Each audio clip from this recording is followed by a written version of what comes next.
Bashkia e Maliqit është duke punuar për një zgjidhje për tregtarët që shesin buz rrugës nacionale. Pas ndalimit të këtyre shitjeve, pasi janë konsideruar si burim aksidenti, zona e Pirgut është ajo që ka numrin më të madh të tregtarëve.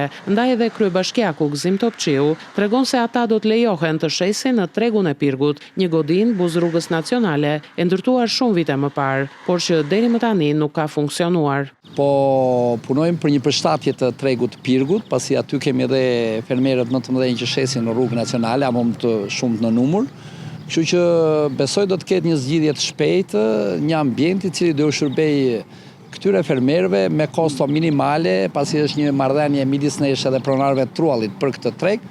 Të shpresojmë që ajo do të jetë funksionale dhe do u shërbej të gjithë tregtarëve në atë zonë. Është një nga pikat më të mira që ne kemi në buz rrugës nacionale, jashtë rrezikut të aksidenteve, dhe besojmë që jo vetëm në kuadër të zbatimit të ligjit për qarkullimet rrugore, por edhe për një tregtim më të kontrolluar edhe fermerëve mund të bëhet mirë, pasi do të menaxhojnë edhe çmimet në shitje, por edhe patjetër në një ambient edhe më komod edhe më të pastër. Tregtarët që shisnin buz rrugëve nacionale u ndaluan të ushtronin veprimtarinë e tyre pas një aksioni të kryer disa ditë më parë, duke u konsideruar si burim aksidenti për vete dhe qytetarët që ndalonin mjetet për të blerë produkte të ndryshme.